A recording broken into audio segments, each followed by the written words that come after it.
Buenas noches a todos. Gracias a Dios estamos juntos otra vez. Juntos hacemos la oración de la secuencia de Pentecostés, ese himno hermoso y el más antiguo, el Espíritu Santo. Nos preparamos para esta noche en el nombre del Padre, del Hijo y del Espíritu Santo. Amén. Amén. Ven Espíritu Divino, manda tu luz desde el cielo. Padre amoroso del pobre, don en tus dones espléndido. Luz que penetra las almas, fuente del mayor consuelo. Ven dulce huésped del alma, descanso de nuestro esfuerzo. Tregua en el duro trabajo, brisa en las horas de fuego. Gozo que enjuga las lágrimas y reconforta en los duelos. Entra hasta el fondo del alma, divina luz y enriquecenos. Mira el vacío del hombre si tú le faltas por dentro. Mira el poder del pecado cuando no envías tu aliento. Riega la tierra en sequía, sana el corazón enfermo, lava las manchas, infunde calor de vida en el hielo. Doma el espíritu indómito, guía al que tuerce el sendero. Reparte tus 7 dones según la fe de tus siervos. Por tu bondad y tu gracia, dale al esfuerzo su mérito. Salva al que busca salvarse y danos tu gozo eterno. Amén. Esta noche estudiaremos en la parte 3, sección 4 de nuestro taller, para continuar con algunos de los principios fundamentales de la moral católica, donde se explica algunos de los principios básicos de la moral de acuerdo con la ley natural, también como se define la naturaleza humana como la base de la moral. Hasta aquí hemos llegado en estos primeros talleres de la moral católica.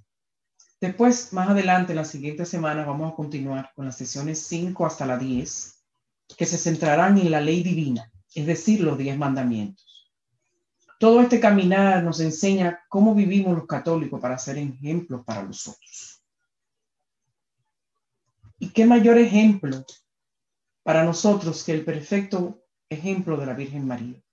El perfecto ejemplo de virtud y humildad.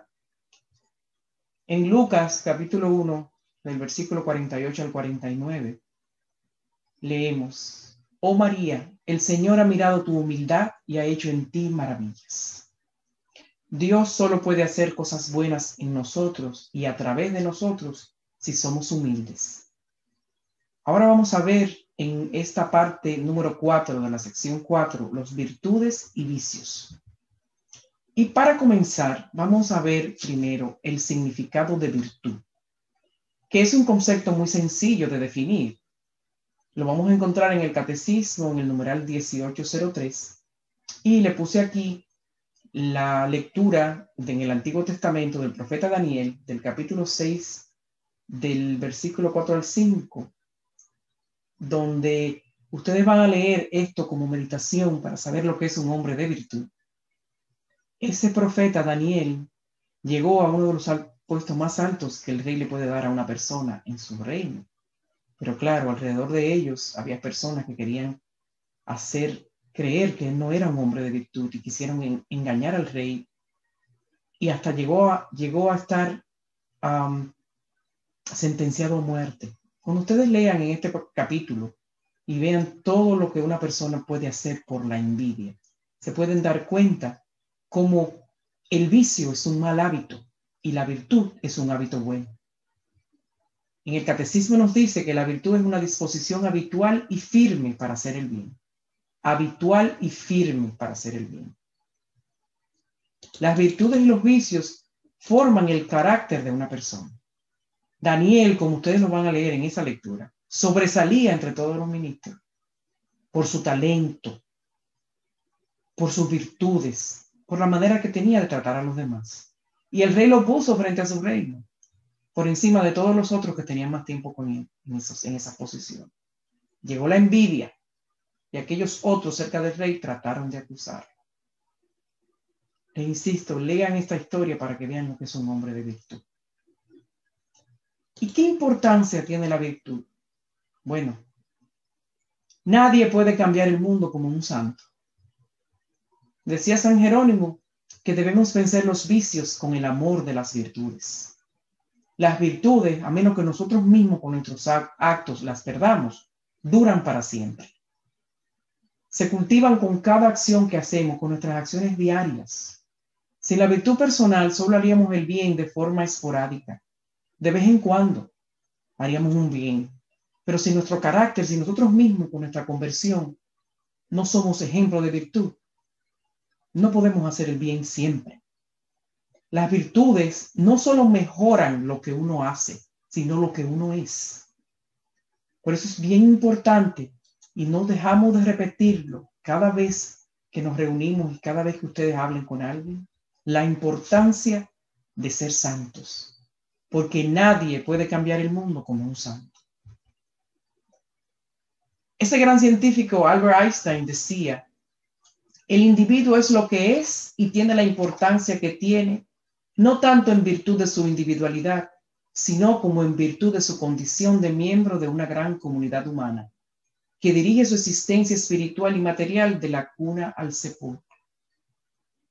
Fíjense cómo inculcar a nuestros niños desde que comienzan, desde que están en el seno materno, inculcarle las virtudes, los valores, el respeto, los buenos modales. ¿Por qué? Porque ese niño, no solamente él como individuo, pero va a ser parte de una comunidad. Por eso debemos enseñar a nuestros hijos y nietos desde pequeños a cultivar las virtudes. ¿Y qué objetivo tiene la virtud? ¿Por qué debo ser bueno? Bueno, San Gregorio de Niza, y lo pueden leer en el Catecismo 1803, numeral 1803, nos dice: el objetivo de una vida virtuosa es llegar a ser semejantes a Dios. ¿Por qué? Porque esa virtud personal, que es la clave para mejorar el mundo, para encontrar la felicidad, para ayudar a otras personas a que también sean buenas, para que sean alegres, porque la meta final de la virtud es aún más grande que todos estos objetivos. Es llegar a ser semejantes a Dios. Y lo seguimos mencionando, y ustedes verán que lo vamos a seguir mencionando. Nuestro destino es llegar a ser santos. Esa es la respuesta más sencilla a esa pregunta: ¿por qué debo ser bueno?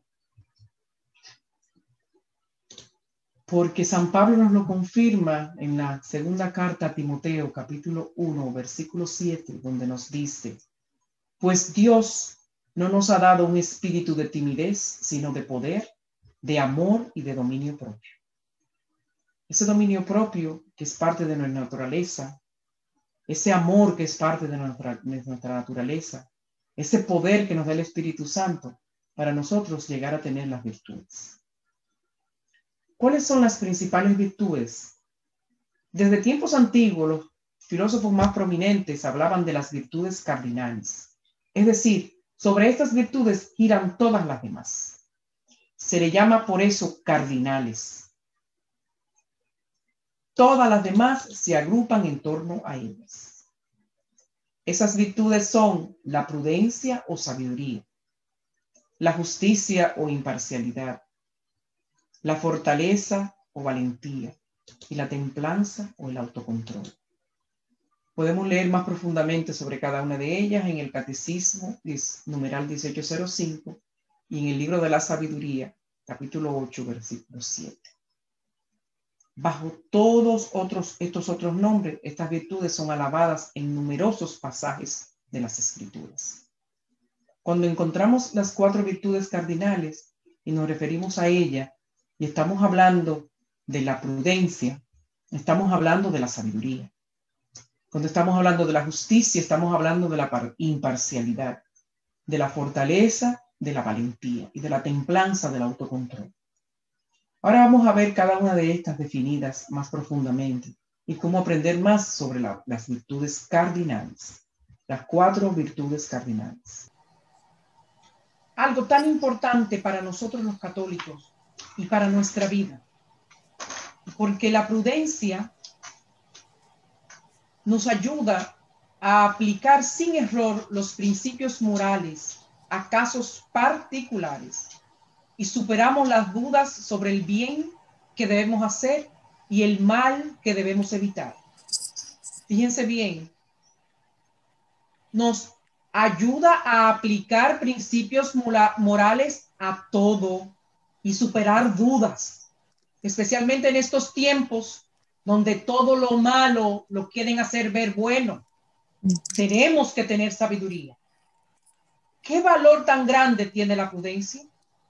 Bueno, esta virtud dispone la razón práctica, la mente pensando sobre lo que debemos hacer, discernir en todo momento, en toda circunstancia, y elegir los medios rectos para realizarlos.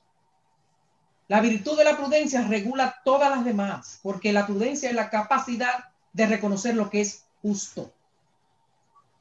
Quien quiera vivir bien debe saber qué es el bien y reconocer su valor. En Mateo 13, versículo 46 dice, al encontrar una perla de gran valor, se va a vender todo lo que tiene y la compra.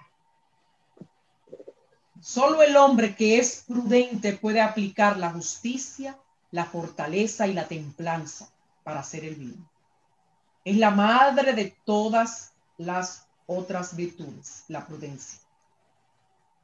En la segunda de Timoteo, capítulo 4, versículo 5. Tú, por el contrario, sé prudente en todas las circunstancias, le decía San Pablo. Soporta los sufrimientos, dedícate a la evangelización, cumple con los deberes de tu ministerio. No se puede tener sabiduría sin prudencia, así como no se puede tener fe sin hacer obras y viceversa. Y así como no puede decir que crees en Jesús sin predicar de él.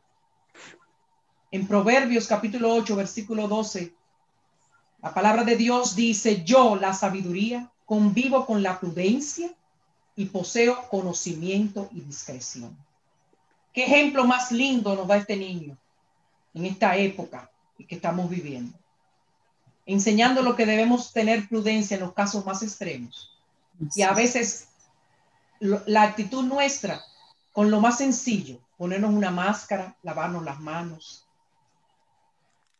tener en cuenta que tenemos que protegernos todos. ¿Qué ejemplo de un niño tan chiquito para nosotros? La siguiente virtud, la justicia, es la virtud moral que consiste en la constante y firme voluntad de dar a Dios y al prójimo lo que le es debido. La justicia para con Dios es llamada la virtud de la religión o piedad. Para con los hombres, la justicia dispone a respetar los derechos de cada uno y establecer en las relaciones humanas la armonía. ¿Cuánta falta nos hace la armonía? Tenemos que orar mucho, hermanos, porque es la virtud moral que consiste en la constante y firme voluntad de dar a cada uno lo que es debido. Cuando existe la justicia, se acabarán las guerras, llegará la paz a las naciones, llegará la paz a las familias, llegará la paz entre los individuos. No se puede llegar a una paz duradera sin tener justicia.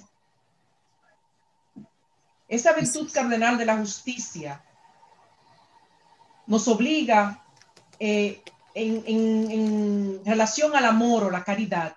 La caridad nos obliga a socorrer y ayudar a los otros por amor, sin que el otro tenga el derecho a una limosna o ayuda. Pero la justicia no es un regalo, sino que es un derecho de la otra persona. No da ni de más ni de menos. Los católicos debemos ser caritativos con nuestros hermanos, pero debemos empezar por ser justos con ellos.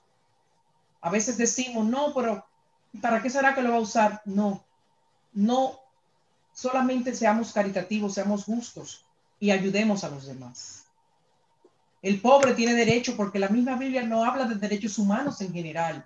Los profetas proclamaban el derecho del pobre, de la viuda, del huérfano, del extranjero, del asalariado, es decir, de los que son débiles y están marginados. Para los profetas, la justicia es en primera instancia el derecho de los que no tienen nada.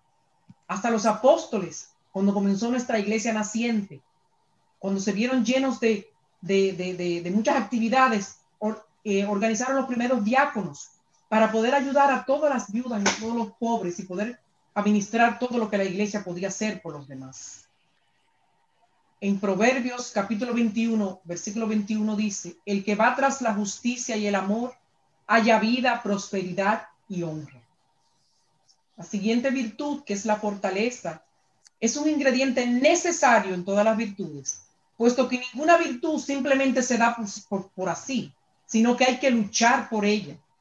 Y esta virtud es sobrenatural y modera la inclinación a los placeres sensibles, especialmente del tacto y del gusto, conteniéndola dentro de los límites de la razón iluminada por la fe.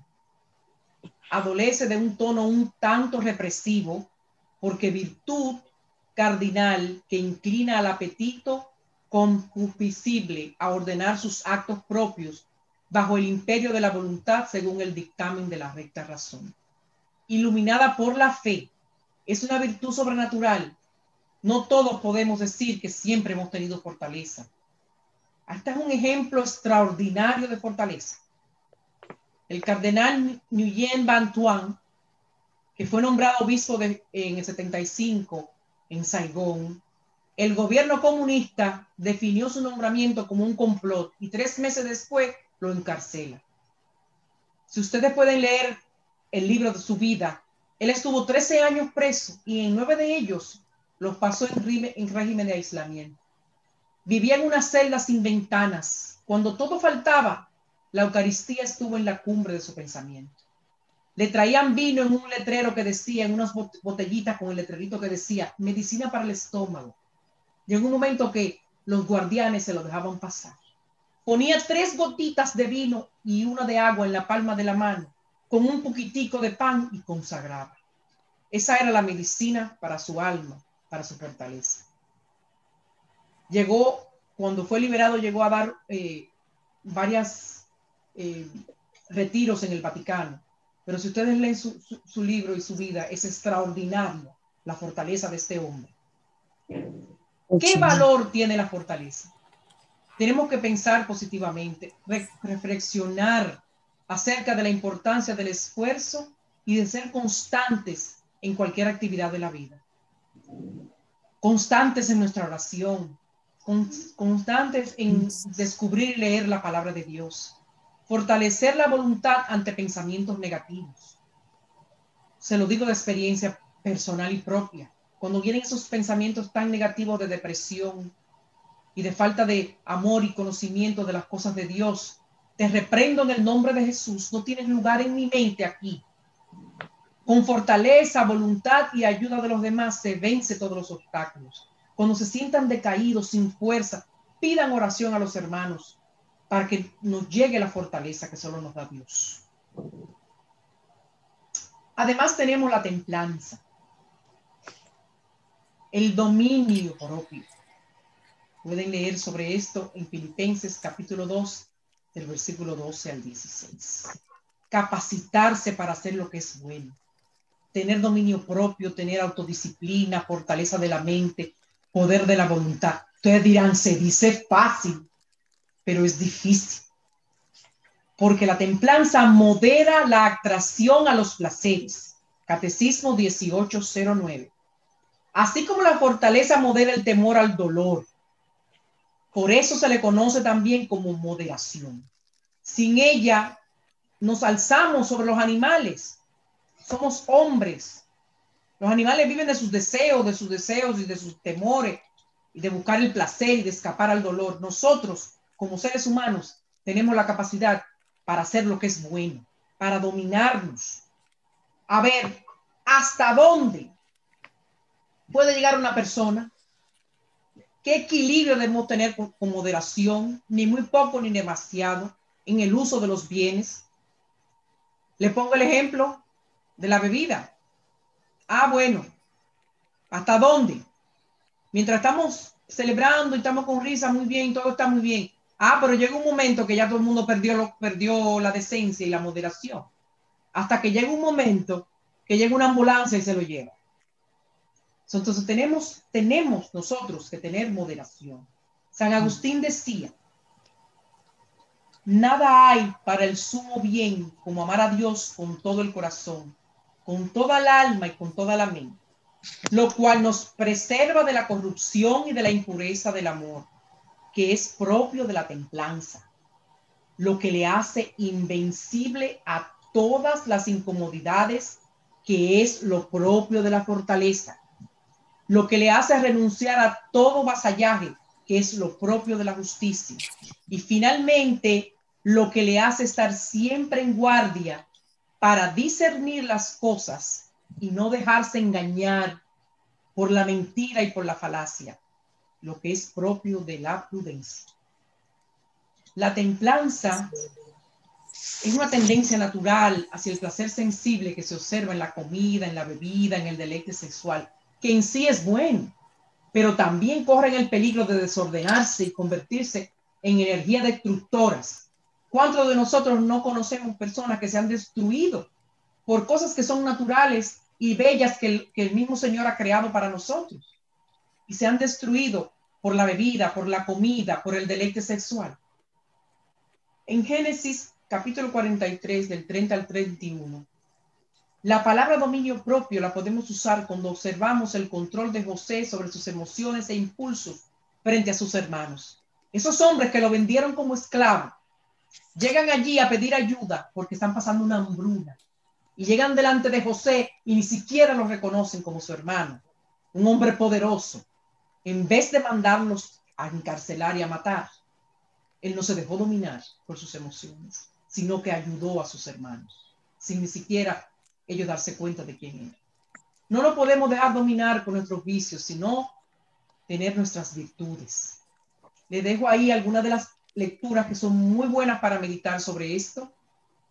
La segunda de Timoteo, capítulo 3, de 2 al 5. La primera de Timoteo, capítulo 2, 9 y 15.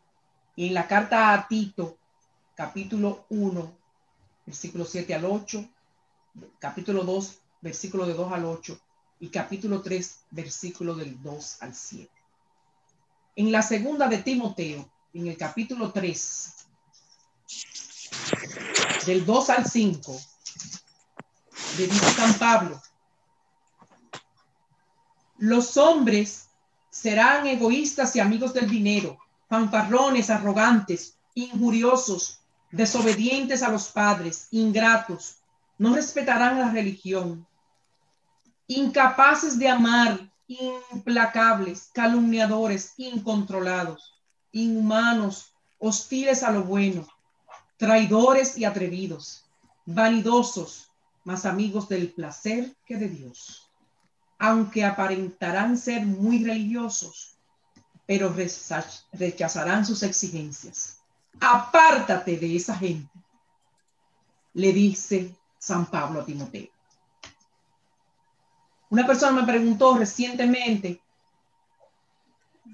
porque tiene un hijo que está en drogas, y ese hijo ahora está en rehabilitación. Y yo le pregunté a ella, es el sábado pasado, yo le pregunté a ella, pero él ha dejado de reunirse con los amigos con los que siempre se drogaba. Sí, él lo ha hecho, él lo ha hecho. Una madre que les pido oración por ella, no voy a decir su nombre, pero le pido oración por ella. Y ella me dice sí, porque eso es lo primero. Es como el alcohólico. Es como el hombre que tiene adicciones sexuales. ¿Qué hace yendo a ver mujeres bailando en un antro? Todo eso es parte de nuestro dominio propio. El que domina su cólera, domina a su peor enemigo.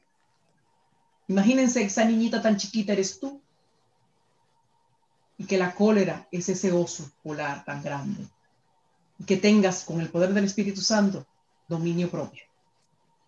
Y en todo, no dejarse dominar por los vicios, sino por las virtudes.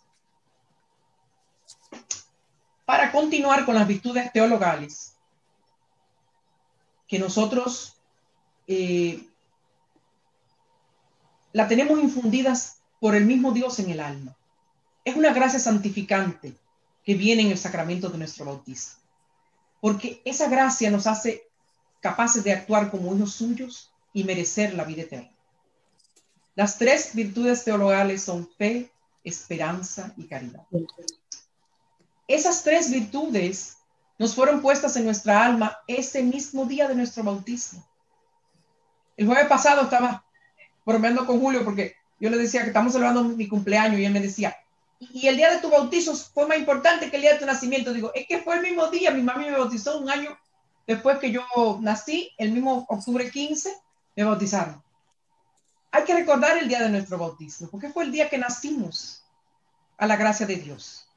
Tienen la finalidad de inclinarnos a actuar como hijos de Dios, contrarrestando los vicios del egoísmo, la comodidad y el placer.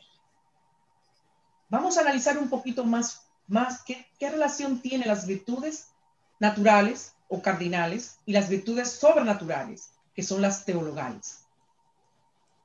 Las virtudes teologales no son algo extra que se le agregó a las virtudes cardinales, no. La fe, la esperanza y la caridad fundan, animan y caracterizan el obrar moral del cristiano. Somos prudentes, justos, valientes y templados debido a nuestra fe en Dios, esperanza en Dios y amor a Dios. El amar al prójimo, el amor no hace mal al prójimo, así que el cumplimiento de la ley es el amor. Romanos 13, versículo 10. Cuando cumplimos con esas virtudes, fe, esperanza y caridad, estamos cumpliendo con la ley del amor. Vamos a analizar un poquito lo que es la fe. La fe es la virtud teologal por la que creemos en Dios y en todo lo que Él nos ha dicho y revelado, y que la Santa Iglesia nos propone porque Él es la verdad misma, en el Catecismo 18:14. Cuando hablamos de la fe, la mejor lectura para meditar es el capítulo 11 de los Hebreos, del 1 al 40. Decía Santa Teresa de Jesús, mi santa patrona, la fe hace posible lo que por razón natural no lo es. Si el grano de mostaza se convierte en ese árbol tan grande que usted ve ahí, y es una pequeñita semillita tan que casi ni se ve, imagínate todo lo que tiene planeado Dios para realizar en tu vida. En el cristianismo, la fe es la principal de las tres virtudes teologales.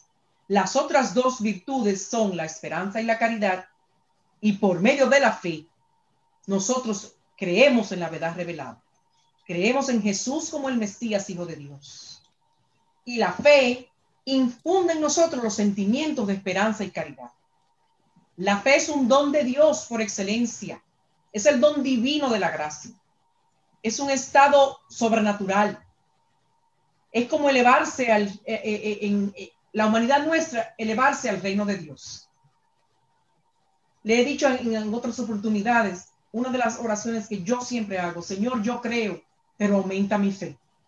Porque a veces nos debilitamos.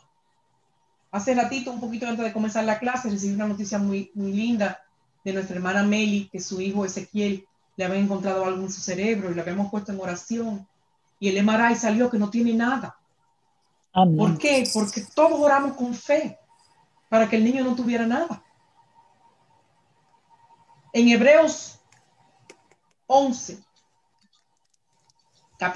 versículo 1 dice, la fe es la garantía de lo que se espera, la prueba de lo que no se ve.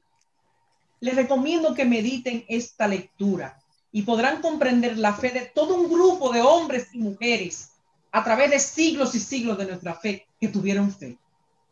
Abraham, Sara, cuántos muchísimos más los profetas que tuvieron fe. Llevaron su vida así, con fe. Con la fe también nos llega la esperanza, esa virtud teologal por la que aspiramos al reino de los cielos y a la vida eterna como felicidad nuestra, poniendo nuestra confianza en las promesas de Cristo y apoyándonos no en nuestras fuerzas, sino en los auxilios de la gracia del Espíritu Santo. Qué lindo es cuando comienza a florecer cualquier planta, cuando vemos el verdor de la primavera. Nos recuerda que la vida es un llamado a la esperanza. Qué emoción, qué felicidad tan grande cuando una madre sabe que va a ser, que quedó embarazada. Que ese niño o esa niña ¿Qué esperanza tan grande tiene una madre y un padre en su corazón cuando oye que va a ser padre por primera vez? O por segundo, por tercero, por cuarta, por todo el tiempo.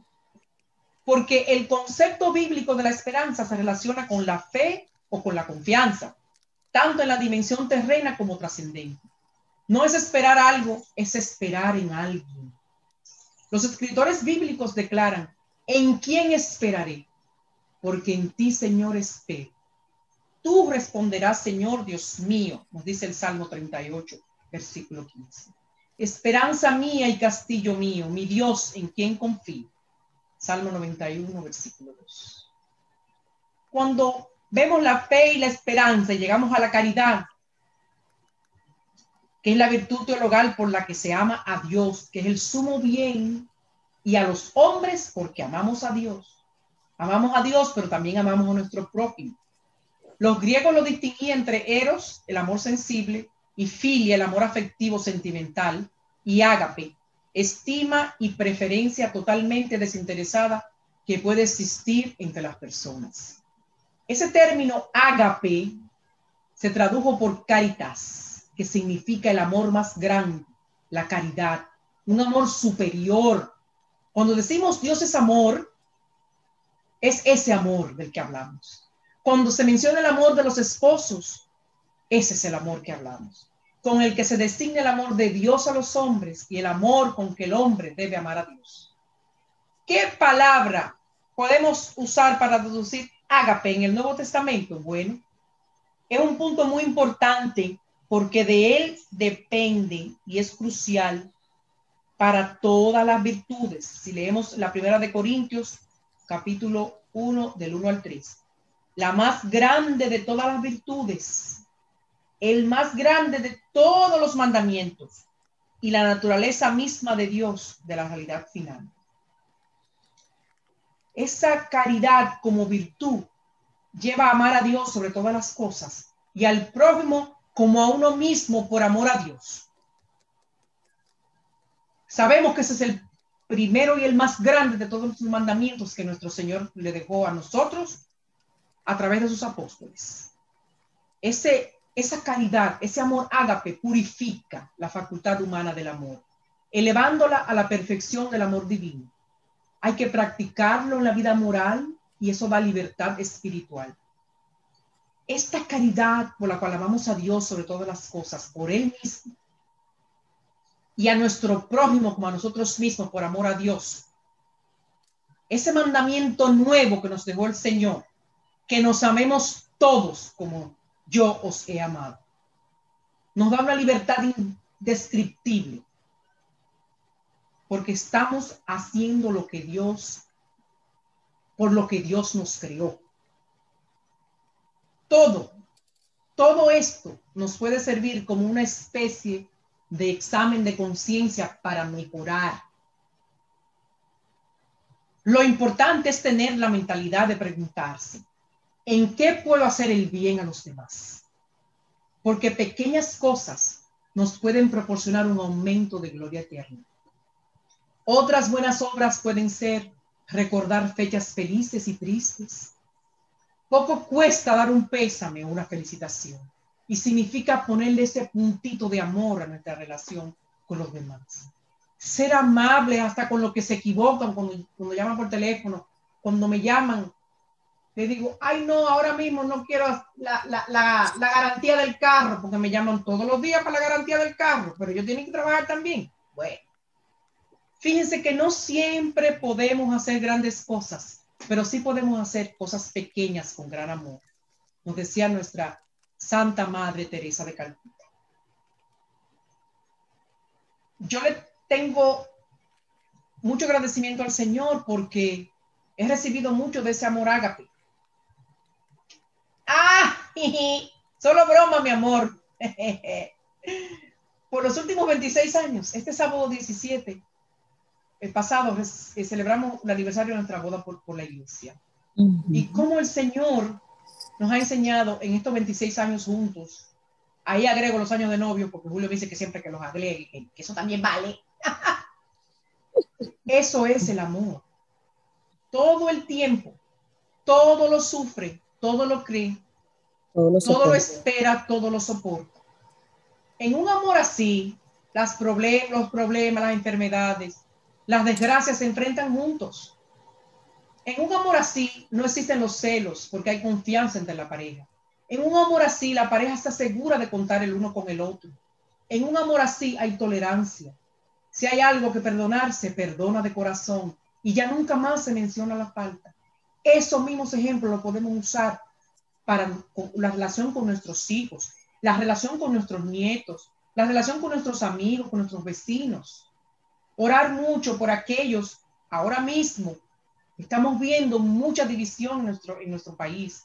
Orar mucho por todos y que se haga la voluntad de Dios y que podamos todos unirnos y perdonarnos de corazón. Y nunca más mencionar las faltas, sino orar el uno por el otro. Y el amor más grande lo entregó Cristo en la cruz. Y Él nos dejó el amor más grande en la Eucaristía.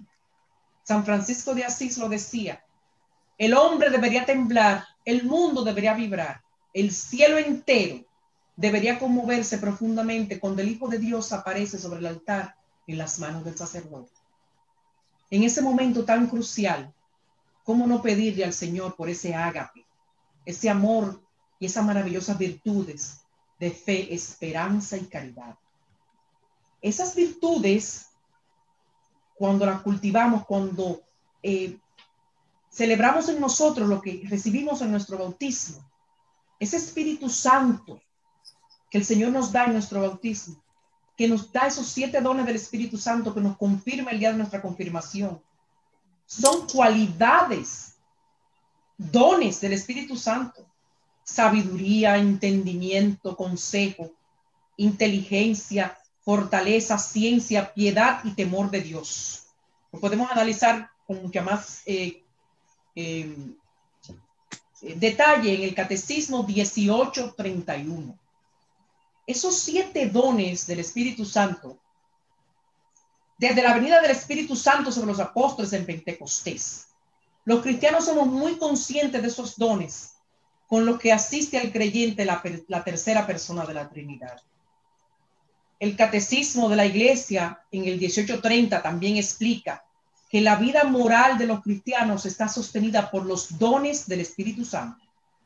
Son disposiciones permanentes en nosotros que hacen al hombre dócil para seguir los impulsos del Espíritu Santo.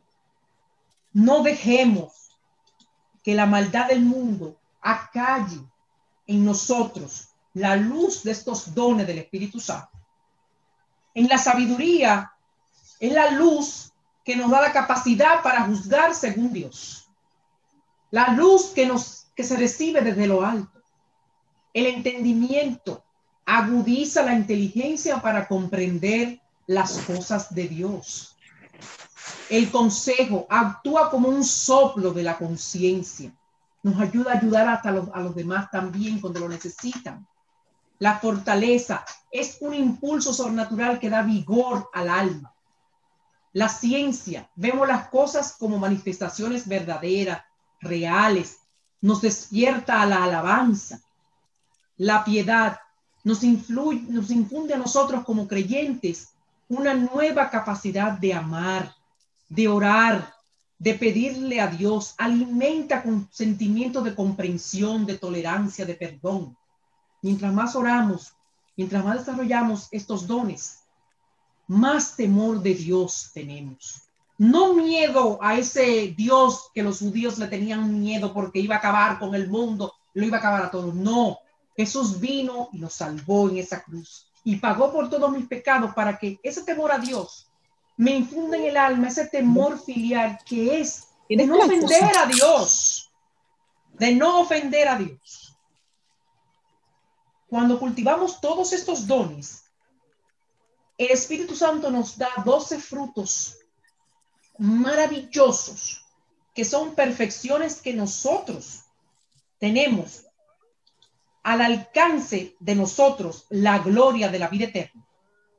La tradición de la Iglesia en Gálatas capítulo 5 del 22 al 23 y también en el Catecismo 1832 nos dice que son caridad, gozo, paz, paciencia, longanimidad, bondad, benignidad, mansedumbre, fidelidad, modestia, continencia, castidad.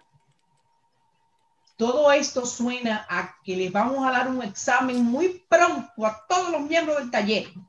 Ay, Dios no, mío. mentira, mentira. Mentira. Es para que nosotros podamos mirar qué lindo es ser parte de nuestra iglesia. Todas estas virtudes teologales, todos estos dones del Espíritu Santo, todas estas virtudes cardinales nos van enseñando a moldear nuestra vida. Y nuestra vida, podemos mirar lo que nosotros podemos hacer como cristianos cuando analizamos las bienaventuranzas. En Mateo 5, capítulo 5, del 3 al 12, y en el Catecismo numeral 17-16. Alégrense y regocíjense entonces, porque ustedes tendrán una gran recompensa en el cielo. De la misma manera, persiguieron a los profetas que los precedieron.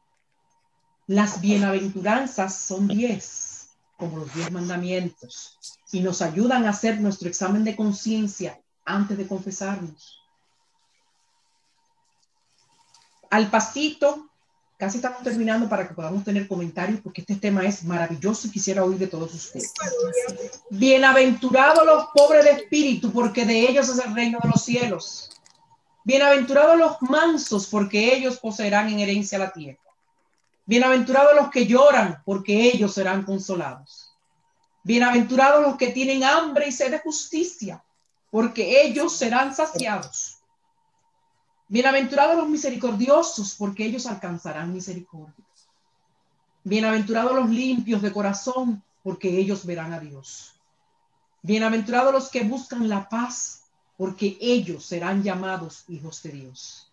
Bienaventurados los perseguidos por causa de la justicia, porque de ellos es el reino de los cielos. Bienaventurados seréis cuando os injurien, os persigan y digan con mentira de toda clase contra vosotros por mi causa. Alégrense y regocíjense, porque vuestra recompensa será grande en los cielos. Tenemos que llenarnos de las virtudes para contrarrestar los vicios, porque somos humanos. Y los vicios, las virtudes tienen en contraposición los vicios. La prudencia, la justicia, la fortaleza y la templanza tienen vicios opuestos. Insensatez, injusticia, cobardía y desidia. Hay vicios opuestos para las virtudes teologales. La fe, la esperanza y la caridad. Muchísimo más graves, puesto que ponen en peligro directamente nuestra salvación eterna. La apostatía, el repudio a sabiendas y deliberado de la fe. El rechazo deliberado de la esperanza, que es la desesperación. La presunción, la indiferencia, ese extremo opuesto. Es un pecado muy serio contra la esperanza. Esa presunción de que nosotros vamos a salvarnos sin la ayuda de Dios, o también presumir de la omnipotencia, de la misericordia de Dios, esperando su perdón sin convertirnos, no podemos llegar a la gloria. Analicen el Catecismo numeral 2092 para aprender un poquito más sobre esto. El rechazo deliberado a la caridad, al amor, al ágape, incluye la indiferencia, la ingratitud, la tibieza, la pereza espiritual y el odio. El odio que desea maldad y daño a los demás y se niega a perdonar. Cristo claramente nos dijo que si no perdonamos, no seremos perdonados. Ahora analicemos un poquito lo que es el pecado, porque esto es una revelación contra Dios. Significa dañar o romper la relación con Dios, la alianza del matrimonio espiritual con Dios. Él nos dijo claramente en Mateo 6, el capítulo 6, del 14 al 5, al 15. Cristo claramente nos dice que si no perdonamos, no podemos ser perdonados. Suena duro, pero nosotros sabemos que el pecado es un pensamiento, una palabra o una obra deliberada en contra de la ley de Dios. desobedecer la ley de Dios y por consiguiente la voluntad de Dios y por lo tanto a Dios mismo. Ahí le puse esa pequeña slide con todo lo que nos separa de Dios. Todas esas lecturas se las voy a mandar, ese slide se lo voy a mandar por WhatsApp, donde vemos todas esas lecturas para meditar, como en Isaías 59:2, en el Génesis, en Proverbios, en Juan, en Romanos, nos habla sobre el pecado, sobre lo que nos separa de Dios. Y en Tesalonicenses y en Eclesiastés, ¿por qué importa? ¿Y por qué ese mediador que es Jesús está aquí para ayudarnos? Ese sacrificio que hizo Jesús está para ayudarnos. Para que el pecado, que es lo peor que hay, puesto que es contrario a Dios, no quite de nosotros lo mejor que existe, que es estar con Dios. Rapidito vamos a ver clases de pecado que lo hemos visto antes, para terminar. Pecados mortales y pecados veniales. Los pecados mortales y veniales. Pero el pecado venial daña la relación con Dios. El pecado mortal la destruye.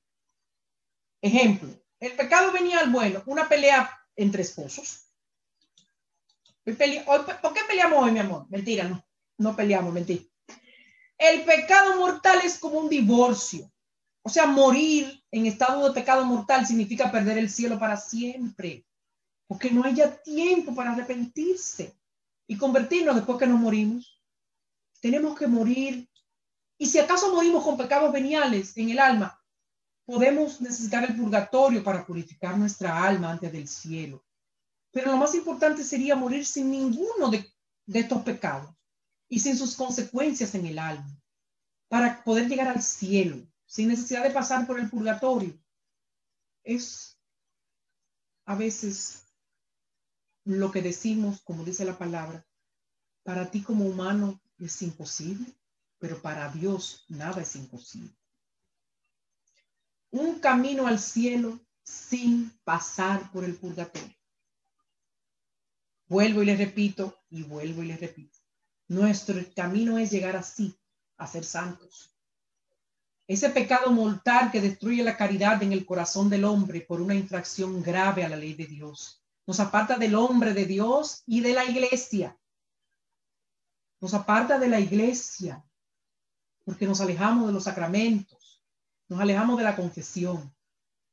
Un pecado venial hiere el amor a Dios, aunque no rompe la amistad con Él ni con su iglesia, pero se acumulan muchos pecados y no sabemos cuándo, como dice la palabra, no sabes cuándo el ladrón va a llegar y llegar a tu puerta. Un pecado solo es mortal si la materia es grave. Hay pleno conocimiento y voluntad de hacerlo. El aborto es un gran pecado contra la vida humana. La eutanasia es un gran pecado contra la vida humana. La pena capital es un gran pecado contra la vida humana. La falta de justicia con el pobre es un gran pecado contra la vida humana. Hay muchas de las cosas que nosotros podemos orar y orar para que cambien. Condiciones especiales para que un pecado sea mortal, como lo dije, grave. Un acto seriamente pecaminoso como el adulterio, el robo de gran cuantía, la blasfemia o el asesinato, incluyendo el asesinato de niños no nacidos o de personas ancianas. El acto objetivo en sí tiene que ser seriamente, gravemente pecaminoso. Tiene que ser pleno conocimiento de que el acto es un pecado serio. Y tercero, tiene que haber pleno consentimiento de la voluntad. Nosotros, cuando queremos recibir a Cristo en la comunión, debemos hallarnos en un estado de gracia. Si uno tiene conciencia de haber pecado mortalmente, no debe acercarse a la Eucaristía sin haber primero recibido la absolución en el sacramento de la penitencia. Los pecados veniales requieren nuestra atención, muy importante. Y el catecismo nos ofrece 3 razones. El pecado debilita la caridad, es decir, debilita la vida y la gracia de Dios en nosotros. Merece penas temporales y lo peor, el pecado venial deliberado y que permanece sin arrepentimiento, nos dispone poco a poco a cometer pecados mortales. Catecismo 1863. El hombre, mientras permanezca en la carne, no puede evitar todo pecado, al menos los pecados leves. Pero estos pecados que llamamos leves, no los considere de poca cosa. Muchos objetos pequeños hacen una gran masa. Muchas gotas de agua llegan a un río. Muchos granos hacen un montón. ¿Cuál es entonces nuestra esperanza ante todo? La confesión. La confesión sacramental no solo es una radiografía, es una operación y verdaderamente elimina el cáncer del pecado. Nosotros tenemos 7 pecados capitales que son los que nos separan mucho de Dios, que son la pereza, la gula, la envidia, la lujuria, la ira, la avaricia y la soberbia. Estos vicios, todo exceso que afecta las interrelaciones diarias, que afecta el trabajo, perjudica los estudios, daña a la familia. Cuando las cosas las hacemos por vicio, sea la comida, sea la pareja, sea el tabaco, sea los juegos, sea las redes sociales, sea el casino, el alcohol, el sexo, todo eso. A veces decimos, no tengo vicio, más bien son placeres políticamente incorrectos, como lo hemos dicho antes, que veamos las cosas buenas, las cosas malas como buenas. Nos debemos arrepentir, pero no solamente sentirnos apenados o con remordimiento, sino reorientar radicalmente la vida, como dice el Catecismo 1431.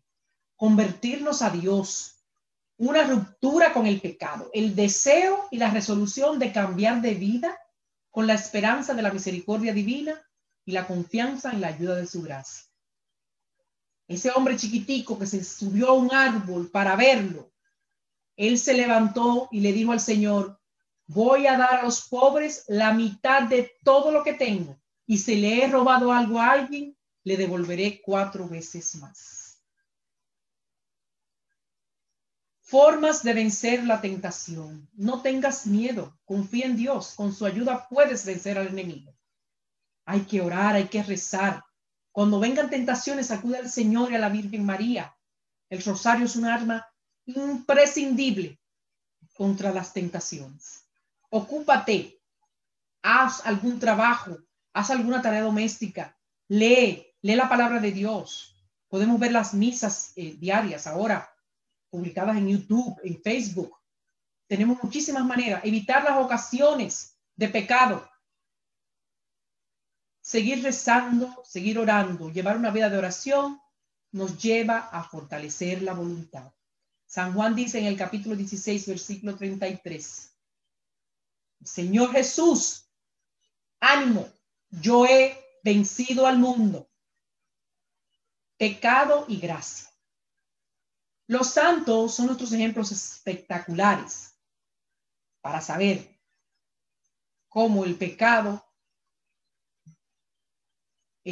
cómo comprender el pecado y la gracia con mayor claridad, puesto que la santidad clarifica nuestra visión mientras que el pecado la ensombrece.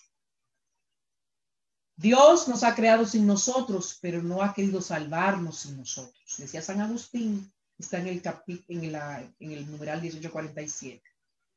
Tenemos que poner de nuestra parte para salvarnos.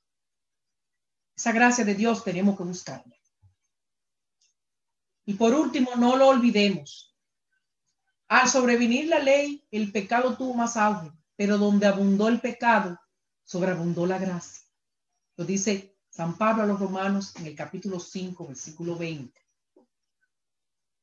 Quiero terminar con esa parte. No lo olvidemos. Donde abundó el pecado, sobreabundó la gracia.